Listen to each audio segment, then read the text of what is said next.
What's up? Tell it like it is. Yo, what's going on? Facebook, YouTube, Twitter. You know what I'm saying? If I had an Instagram, they telling me to get one. You know, I better be getting one of those. But anyway, the subject here today is, who am I? Coolady Cool. Who is she? You know, where did this person come from? Well, let's just explain it a little bit. Well, the name actually came from a guy named Fred when I was a kid. We was like 7 years old. And because of this little birthmark that I have right here, you know, he called me Kool-Aid.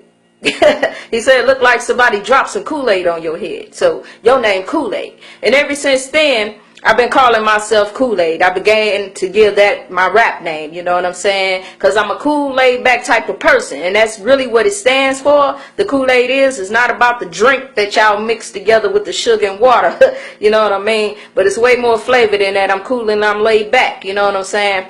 And I started that shit when I was 14 years old. You know what I'm saying? And the older I got, when I turned 18, I started doing talent shows and everything. And that's when I met a manager by the name of Aaron Gonzalez from Happening Records that took me in under his wing, you know what I'm saying, like a father to a child, you know what I'm saying. And he brought me in and had me out there every day hustling hard, doing the music, doing shows, you know, big time shows too, you know, man. I was doing everything from every club in the city, from East St. Louis to St. Louis to Mount Vernon to Carbondale, you know what I'm saying. I was doing a lot of the major shows with people like Run DMC, you know what I'm saying, Mystical, Society of Soul, Too Short, 8 Ball, MJG. You know, we had one bid with Outkast, but I didn't do that show. My boys did. Shout out to Pharaoh Unique, you know what I'm saying, my brother, you know, that was out here in the Mid Coast Mob and Mob affiliated collaboration CD that we all did together as well,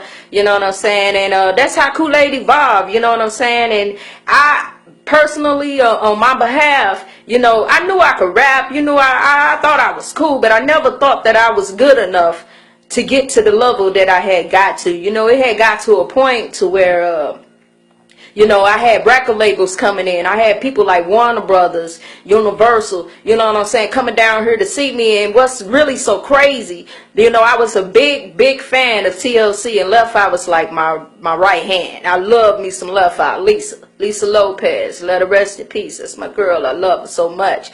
You know what I'm saying? And you know, anytime a person like her at the time, they was doing what they was doing, she came down here in East St. Louis, yo, down here looking for my motherfucking ass, you know. And I messed up, you know, I missed out on that, you know what I'm saying. I wasn't around when she came down, you know, so she ended up picking up some other chick and put her in the group Black. That's when she got the group Black.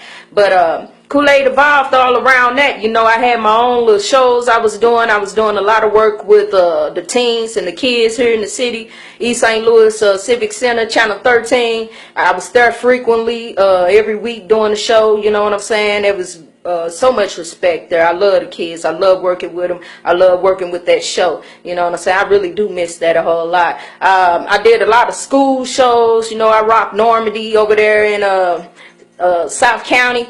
You know what I'm saying? With Run DMC and Mystical. You know what I mean? A lot of people, Mac the Maniac. I could go on and on when it come to artists, you know, that come in my life. Lil Jon, you know what I'm saying? Just a lot of people, you know, I wasn't ever in my life expecting to meet that would see me for the talent that I have. It was really crazy, you know, and it blew up. It blew up really fast because when I was 18, I did it in like 1994. By the time the end or the middle of 1995 came, it's like the shit went way up there. You know what I'm saying? Way up there.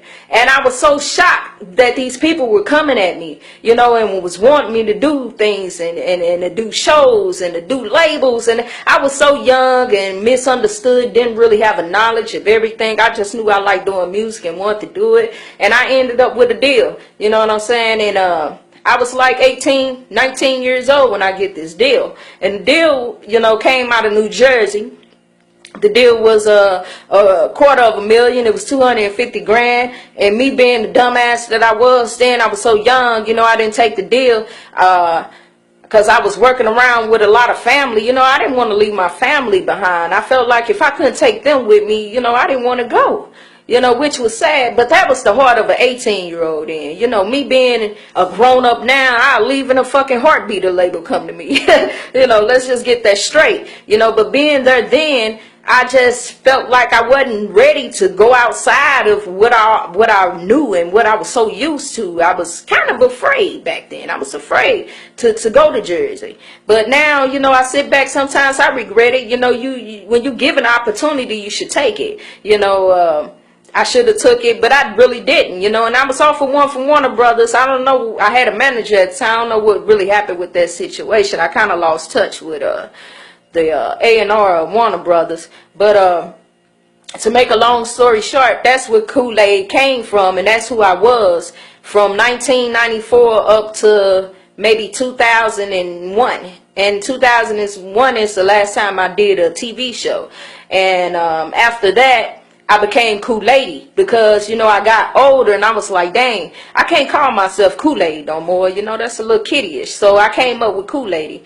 And Kool-Aid still stand for the same thing. Kool-Aid back person, a cool ass lady. You know what I mean? But I'm living stud life. I'm living dyke life. It's a whole lot different than back in my Kool-Aid days when I was nice and rapping that Walt Disney shit. You know what I'm saying? It's more like I'm telling real life matters here. I'm talking about stuff that's important to me. You know what I'm saying? I feel that people should know and important should be important to them and some people, you know what I'm saying? So that's where the Kool-Aid evolved from, and where she's going, I'm trying to go to the top, you know what I'm saying? I'm gonna do everything in my power to try to put out the best album that I can, and I hope that y'all like it. You know what I'm saying? I got a lot of subjects on there talking about gay lifestyle, talking about, you know what I'm saying, changing and trying to be strong for yourself. I got love making songs. I just got all kind of things going on, but I'm glad y'all tuned in. This Tell It Like It Is with the Coolady Cool. I don't know when I'm going to make another show, but it should be another time sometime in the future.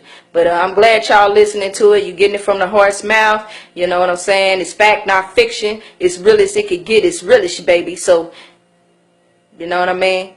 Dig y'all on the next time. This Koolady 1000, baby.